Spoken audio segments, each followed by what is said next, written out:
Hello, আসসালামু আলাইকুম guys. সবাই কেমন আছেন? আশা করি সবাই ভালো আছেন। আপনাদের সকলের দোয়ায় আমিও ভালো আছি। আজকে আবারও নতুন একটি ভিডিও নিয়ে আপনাদের সকলের সামনে উপস্থিত হলাম। আজকে যে কটা ভিডিও দেখাবো, ফেসবুকের ৩টি সেটিংস আপনাদেরকে দেখিয়ে দিব। আজকে আমার ভয়েসটা একটু ভাঙা আসবে, কারণ আমার জ্বর আছে এবং আমার গলায় কিছু সমস্যা, এই জন্য আপনারা বুঝে নেবেন একটু কষ্ট করে। ফেসবুকের মধ্যে কিভাবে একটা লাইভ ইভেন্ট পোস্ট করবে, সেটা আজকে প্রথম যে সেটিংসটা আছে সেটা দেখিয়ে দিব। তো সেই লাইভ ইভেন্ট পোস্ট কিভাবে করে সেটা আগে দেখিয়ে দিই। প্রথমে আপনার ফেসবুক যে অ্যাপসটি রয়েছে, ফেসবুক অ্যাপসটি ওপেন করে নেবেন। তারপরে এখান থেকে যে আপনার প্রোফাইল আইকনটি রয়েছে, সেই প্রোফাইল আইকনটির উপর একটা ট্যাপ দিয়ে দিবেন। তারপর একটু নিচে আসবেন। নিচে আসার পর এখান থেকে দেখতে পারবেন একটি অপশন আছে লাইভ ইভেন্ট। এই লাইভ ইভেন্টের উপর একটা ট্যাপ দিয়ে দিবেন। তারপর এখান থেকে ৩ নম্বরে একটা অপশন রয়েছে রিলেশনশিপ।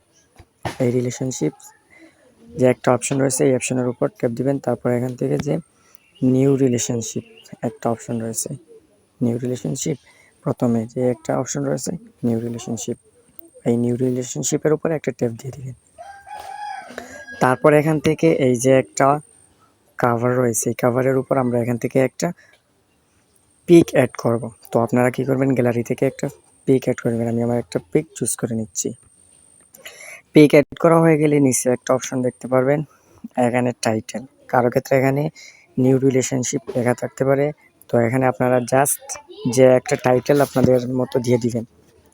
আমি এখানে আমার ভাগ্নের একটা ফটো দিয়েছি, তো আমি এখান থেকে এমন একটা টাইটেল দিয়ে দিচ্ছি। টাইটেলটা দেওয়া হয়ে গেলে আপনারা এখান থেকে এই যে একটা অপশন দেখতে পারবেন অ্যাড পার্টনার, এটার উপর একটা ট্যাপ করে দিবেন। এটার উপর ট্যাপ করে দিলে এখান থেকে আপনি যে কাউকে ট্যাগ করতে পারবেন, অর্থাৎ যে কাউকে শেয়ার করতে পারবেন। আমি এখান থেকে কাউকে শেয়ার করবো না, জাস্ট আমি আপনাদেরকে দেখিয়ে দিলাম। আপনারা চাইলে যে কাউকে এখান থেকে ট্যাগ করতে পারবেন। তারপর এখান থেকে ডেসক্রিপশন, আপনারা যে কোনো ডেসক্রিপশনে যে কোনো কিছু লিখে দিতে পারেন, বাট আমি এই দুটো ইমোজি দিয়ে দিলাম জাস্ট। তারপরে এখানে আরেকটা অপশন রয়েছে টাইম, এখান থেকে আপনারা টাইম সিলেক্ট করে দিতে পারেন, যে কোনো একটা টাইম সিলেক্ট করে দিতে পারেন। বাট এখানে আমার যে টাইমটা রয়েছে সেই সামথিং টাইমটাই থাকুক, আমি এখান থেকে সেভ করে দিলাম। তারপর এখান থেকে একদম নিচে আপনারা লোকেশনও অ্যাড করে দিতে পারেন। আমি এখান থেকে লোকেশনও অ্যাড করে দিচ্ছি। আমি জাস্ট বাংলাদেশ দিলাম, আপনারা যে যেখানে আছেন সেই জায়গার আপনারা লোকেশন অ্যাড দিয়ে দেবেন। তারপরে এখান থেকে উপরে যে পোস্ট রয়েছে, এই পোস্টের উপরে একটা ট্যাপ দিয়ে দিবেন। পোস্টের উপর ট্যাপ দিয়ে দিলে আপনার এই যে লাইভ ইভেন্ট যেটা পোস্ট, স্টাইলিশ পোস্ট, সেটা পোস্ট হয়ে যাবে। এখন ২ নাম্বার যে সেটিংসটা রয়েছে ফেসবুকের, তার জন্য কী করতে হবে, আপনাদের যে ফেসবুক অ্যাপসটি রয়েছে, ফেসবুক অ্যাপসটি আপনারা ওপেন করে নেবেন। আগে বলেন এই সেটিংসটা কি? সেটিংসটা হলো যে আমরা যে একটা স্টোরি দিই ফেসবুকের মধ্যে, সেই স্টোরিটা সরাসরি আপনাদের যে ইনস্টাগ্রামটি রয়েছে সেই ইনস্টাগ্রামের মধ্যেও সেই স্টোরিটা সরাসরি হয়ে যাবে। তার জন্য কী করতে হবে, আপনার যে ক্রিয়েট স্টোরি রয়েছে সেই স্টোরির উপর একটা ট্যাপ দিবেন। এটার উপর ট্যাপ দেওয়ার পর এখান থেকে উপরে একটা সেটিংসের মতো যে আইকনটি রয়েছে, এই সেটিংস আইকনের উপর একটা ট্যাপ দিয়ে দিবেন। তারপরে এখান থেকে একদম নিচে একটা অপশন দেখতে পাবেন আপনারা, এই যে একটা অপশন রয়েছে অ্যালাউ শেয়ার টু ইনস্টাগ্রাম, এটা আপনাদের এখান থেকে অফ রয়েছে। এই যে এখান থেকে আপনারা অফ রয়েছে, এটা জাস্ট অন করে দিবেন। এটা অন করে দিলেই আপনারা যে স্টোরিটা ফেসবুকের মধ্যে করবেন সেই স্টোরিটা ইনস্টাগ্রামের মধ্যেও অটোমেটিকলি পোস্ট হয়ে যাবে। এটা ছিল দ্বিতীয় সেটিংস। তৃতীয় সেটিংসটা হলো যে আমরা মাল্টিপল এই যে স্টোরি দিয়ে থাকি, সেই স্টোরিটা আমরা সব সময় যে স্টোরি দিয়ে থাকি সেই স্টোরি এক জায়গায় দেখতে পাবো। সেটা কোথায়, ফেসবুকের কোথায় গেলে সেটা দেখা যায়, সেই সেটিংসটা আমি আপনাদেরকে দেখা দিচ্ছি।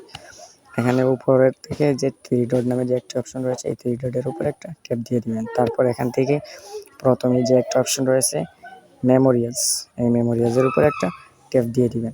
এখান থেকে উপরে ঘড়ির মতো যে একটা আইকন রয়েছে, এই আইকনের উপর একটা ট্যাপ দিয়ে দিবেন।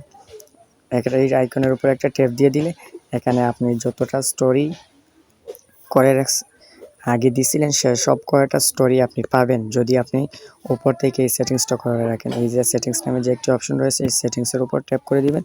তারপর এখান থেকে এই যে সেভ টু আর্কাইভ, এই অপশনটা আপনাদের এখান থেকে অফ করা থাকবে, আপনারা এখান থেকে অন করে নেবেন। অন করে নিলে এখান থেকে যে সব কয়টা স্টোরি দিবেন সব কয়টা স্টোরি এখানে আইয়ে এই জায়গার মধ্যে সব কয়টা স্টোরি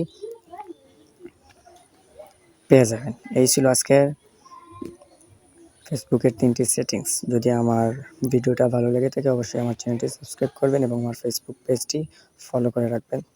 দেখা হবে পরবর্তী নতুন কোনো ভিডিওতে। আপনারা সবাই ভালো থাকবেন, সুস্থ থাকবেন। খুদা হাফেজ।